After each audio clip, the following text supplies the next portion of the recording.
ये है दिल्ली क्राइम मोर्चा news network. आप तोड़ने के नोटिस तो रातों रात लगा रहे हैं, रातों रात कार्रवाई कर रहे हैं, तो हम अपने बच्चों को लेकर कहाँ जाएंगे? सरकार उनकी सब उनका तो मतलब वो चाहेंगे, जो लिखने वाला उनका, पढ़ने वाला उनका, सब कुछ उनका। इस गांव का कोई इतिहास नहीं है। क्योंकि अडानी और अंबानी की जो ये सरकारें हैं, जो हमेशा हिंदुत्व की बातें करते हैं, सबसे पहले बुद्धराज मंदिर की तरफ घुमा है। अगर ये मेहरम नगर गांव को नहीं बचा पाए तो तुम्हारा अगला नंबर है, अगले 1 साल के अंदर तुम्हें भी साफ कर दिया जाएगा।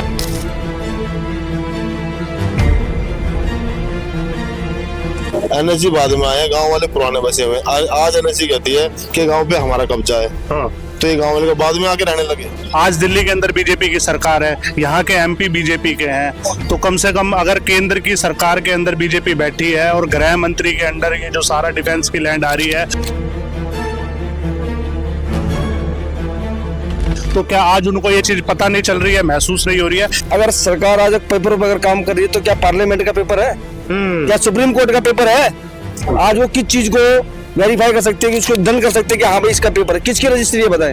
तो हमारा तो बस इतना कहना है कि इस गांव पर एक भी आंच नहीं आनी चाहिए। इस पर आंच आएगी तो पूरे गांव वासी नहीं, पूरे दिल्ली छावनी वासियों के लिए ये एक परेशानी का सबब रहेगा। एनएसजी हमारे को मारना चाह रही है। कोई नेता यहाँ पे नहीं आ रहा है, कि कोई भी नेता नहीं आ पा रहा। वोट लेने के लिए सब आ जाते हैं और अब कोई नहीं आ रहा, एक भी नेता नहीं आ रहा है यहाँ पे। ठीक है, हम मरने के लिए तैयार है, बिल्डोजर के आगे आने के लिए भी तैयार है। नमस्कार, जय हिंद। आप देख रहे हैं दिल्ली क्राइम मोर्चा। दर्शकों, जैसा कि हमने आपको अपने चैनल पर कुछ समय पहले ही दिखाया था कि कैसे दिल्ली कैंट के अंतर्गत आने वाले एक गांव मेहरम नगर में लगातार पूर्व में और नोटिस आए हुए हैं कि आपको अपने गांव खाली करने हैं। उसमें साफ तौर से ये भी कहा गया है उस एनएसजी के माध्यम से कि आपको जो पशु है उनको भी यहाँ से ले जाने हैं। और इसमें कई ऐसे शब्दों का इस्तेमाल किया जिसके माध्यम से ये समझ में आता है कि गाँव वालों को अवैध कब्जाधारी के रूप में दर्शाने का प्रयास किया जा रहा है। तो इस गाँव की जैसे ही ये बातें निकली है, चौंकाने वाली बात यह है कि स्थानीय लोगों के अलावा जो गांव से जुड़े हुए लोग हैं, जिनका पुराना यहाँ पे इतिहास रहा है और वो अभी किसी और जगह रहते हैं, वहां से लोग यहाँ पर आने लग गए। परंतु यहाँ के स्थानीय विधायक, स्थानीय सांसद, इसके अलावा तमाम वो लोग जो इनसे वादा करते थे कि वो इनके अपने, आज वो दिखाई नहीं दे रहे उसके। लेकिन गांव के जो अन्य लोग हैं, जो युवा है, वो खासकर आ रहे हैं, गांव के साथ दे रहे हैं। तो इन लोगों से जुड़ते हैं, जानते हैं कि इनका क्या आगे स्टैंड रहने वाला है, इनको क्या कुछ पता लगा है। क्या नाम है सर आपका? मेरा नाम मनोज भवन है जी। मैं झरेड़ा गांव दिल्ली कैंट से ही हूँ। इस गांव में ही हम काफी हमारे रिश्तेदार भी, यार दोस्त भी है, साथ रहे हैं, साथ बड़े हुए हैं। सदियां बीत गई इस गांव को भी। मतलब जितने भी दिल्ली कैंट के हमारे 6-7 गांव हैं, तो सदियों से यहाँ इतिहास है उनका। मतलब आप जाके भी देखोगे यहाँ पर आपको पुरानी मुगलों के टाइम की भी आपको कहीं ना कहीं यहाँ पर कुछ ना कुछ मिल जाएगा, निशानियां मिलेंगी आपको। तो अब जब इनके ऊपर विपत्ति आई है तो हमें सबको एक होना पड़ेगा, क्योंकि ये किसी जाति विशेष का गांव तो है नहीं, इसमें सारी जाति के लोग रहते हैं। तो अभी ये लड़ाई कोई जाति या किसी जाति विशेष की नहीं है, ये एक गांव के बचाने की लड़ाई है। जो विपत्ति हमारे ऊपर आई हुई है, हमारे इस मेहरम नगर गांव पर आई हुई है, हम तो उसको बचाने के लिए इकट्ठे हो रहे हैं। तो उसके लिए हमें जो करना होगा हम करेंगे। ये तो मैं कहता हूँ कि संविधान का जो आर्टिकल है 300A, जो संपत्ति रखने का अधिकार देता है, ये उसका उल्लंघन है। तो मतलब ये सरकार भी या ये प्रशासन भी सीधा सीधा संविधान का उल्लंघन कर रहा है। मतलब यहाँ पर 4-5 लोगों की पिछले 1-2 महीने में ही मृत्यु हो गई है। किसी को हार्ट अटैक, किसी को कुछ, किसी को कुछ। खबर आने के बाद जो हमारा आर्टिकल 21 है वो हमें व्यक्तिगत जीवन पर स्वतंत्रता का अधिकार देता है। मतलब उसको भी ये गला घोट रहे हैं। तो कैसे हमारे लोग माने कि ये सब हमारे लिए ठीक करेंगे या नहीं करेंगे? तो हमारा तो बस इतना कहना है कि इस गांव पर एक भी आंच नहीं आनी चाहिए। इस पर आंच आएगी तो पूरे गांव वासी नहीं, पूरे दिल्ली छावनी वासियों के लिए ये एक परेशानी का सबब रहेगा। तो हम चाहते हैं कि इस गांव पर कुछ आंच ना आए। जो उन्होंने नोटिस लिया, अपने नोटिस वो वापस ले। एनएसजी तो 50-60 साल पहले आई है, ये गांव 300-400 साल पुराना है। तो वो 50 साल पहले आके कैसे अपना हक जता सकती है, जबकि उसको तो गांव के लोगों से परमिशन लेनी चाहिए थी यहाँ पर बसने से पहले। वो नहीं ली उन्होंने, तो उनके हिसाब से कैसे चलेगा कोई? वो कौन होता है नोटिस देने वाले? सरकार उनकी सब उनका, तो मतलब वो चाहेंगे, जो लिखने वाला उनका, पढ़ने वाला उनका, सब कुछ उनका। इस गांव का कोई इतिहास नहीं है। ये गांव इतना पुराना नुकसान है गांव के लोगों से पूछा जाए। फैसले कर दिए गए। वहीं बैठ के फैसले लेते हैं, वहीं पर ही जो चाहते हैं वो लिखा जाता है, वहीं पर टाइपराइटर होता है इनका, जो कह दिया वो हो गया, उसके हिसाब से ये चल देते हैं। अरे गांव वालों से तो पूछो जिन्होंने यहाँ पर पीढ़ी दर पीढ़ी रहते आ रहे हैं। मेरी भी तीसरी पीढ़ी झरेड़ा गांव में रह रही है, इन लोगों की तो 6-6, 7-7 पीढ़ियां यहाँ पर निकल चुकी आज हैं। जिस गांव में आए कल क्या पता उस गांव में भी नोटिस आएंगे, 100% आएंगे। इसीलिए मैं कह रहा हूँ जितने भी हमारे 6-7 गांव हैं, चाहे वो किसी भी जाति विशेष के लोग हों, सबको एकजुट हो जाना चाहिए। अगर ये मेहरम नगर गांव को नहीं बचा पाए तो तुम्हारा अगला नंबर है, अगले 1 साल के अंदर तुम्हें भी साफ कर दिया जाएगा। ये मत सोचना कि अभी हम आराम से बैठे हैं, क्योंकि उनके ऊपर है। लड़ाई लड़नी है तो एकजुट होना पड़ेगा। और सोशल मीडिया जैसे यहाँ मेन स्ट्रीम मीडिया नहीं आने वाली, जो ये सोशल मीडिया है, जो ये चैनल है जैसे आपका है दिल्ली क्राइम मोर्चा, ऐसे लोग आएंगे, ये लोग आएंगे, यही हमारी बात को देश विदेश में पहुंचा सकते हैं, नहीं तो कोई नहीं पहुंचा सकते। तो मैं अपने मेहरम नगर के साथियों से भी कहूंगा कि सोशल मीडिया को एक औजार की तरह इस्तेमाल करो, यही आपकी बात को पहुंचा सकते हैं। नहीं तो इतनी हिम्मत नहीं है कि हम अपनी बातों को कहीं तक पहुंचा सके। सोशल मीडिया ही हमें आगे तक पहुंचा सकती है। आपका क्या नाम है सर? मेरा नाम दीपक पार्थिव। आप कहाँ से आए? मैं मंगोलपुरी से। मंगोलपुरी से यहाँ आए, कारण क्या है? कारण जैसे कि सोशल मीडिया के माध्यम से पता लगा कि इतना पुराना कई साल, क्योंकि मेरी भी 40-45 साल उम्र हो गई, मैं भी देखता आ रहा हूँ इस मेहरम नगर को, और उससे कई वर्षों से पुराना, 400 साल पुराना ये यहाँ रहा। मुगलों के शासन के टाइम तक भी ये यहाँ पर रहा। तो आज अचानक ऐसा आप लोगों ने मुगलों से लड़ाई लड़ी है, आप लोगों ने उनको आईना दिखाया है, और आज वो समय आ गया, वर्तमान सरकार को भी आईना दिखाने का समय आ गया। क्योंकि अडानी और अंबानी की जो ये सरकारें हैं, जो हमेशा हिंदुत्व की बातें करते हैं, सबसे पहले बुद्धराज मंदिर की तरफ घुमा है। ये बात सीख ले, समझ ले भाई सारे ना। आज वर्तमान सरकार की रणनीति को समझ ले, जो हिंदू जगह कह रहे हैं, आज सबसे पहले बुलडोजर आपके मंदिर पे घुमा है। क्योंकि मेहरम नगर में घुसने से पहले एंटर करता है ये हिंदुओं का जो मंदिर है जी। और आज आप ये देख लीजिए, अगर सरकार आज पेपर पर अगर काम कर रही है तो क्या पार्लियामेंट का पेपर है, क्या सुप्रीम कोर्ट का पेपर है? आज वो किस चीज को वेरीफाई कर सकते हैं, कि उसको दंड कर सकते हैं कि हाँ भाई इसका पेपर है, किसकी रजिस्ट्री है बताएं। तो ऐसे ही, लेकिन इनका तो इतिहास है, इनकी तो रजिस्ट्री है, इनका तो पेपर भी है, ये जो दिखाने के लिए तैयार है। लेकिन जहाँ उनका मन कर रहा है, वो वहाँ सरकार उन जमीनों को तोड़ रही है, उन्हें खनन कर रही है, क्योंकि वो सीधे आपको अपने बनाए हुए दड़बों में शिफ्ट करना चाहती है। कल तक जो बात बोलते थे कि जहाँ झुग्गी वही मकान, आज वो कह रहे हैं कहीं नहीं है तेरा नाम। तो मैं कहना चाहता हूँ वो भी झुग्गी बनाने में, तो क्योंकि ये झुग्गियों में नहीं आता है, कभी सोच रहे हैं, इनके पास इतिहास है इस चीज का।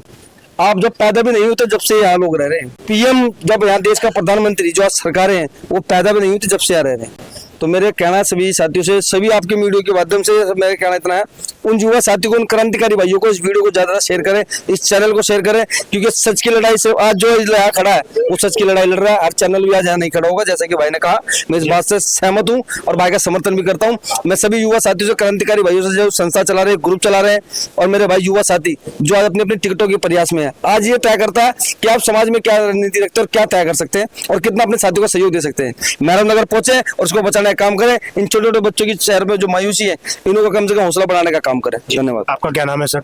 सिकंदर। आप कहाँ से आए हैं सर? मैं डाबड़ी से। डाबड़ी मोड़ से इधर आए हैं आप? हाँ जी, हाँ जी। तो यही है कि बुलडोजर को कैसे जो कार्रवाई पूरी है इसको टाला जाए। यही कार्रवाई है कि जो मेहरम नगर गांव को जो तोड़ने की एनएसजी ने नोटिस लगाए हैं, तो ये नोटिस बिल्कुल बेकार है।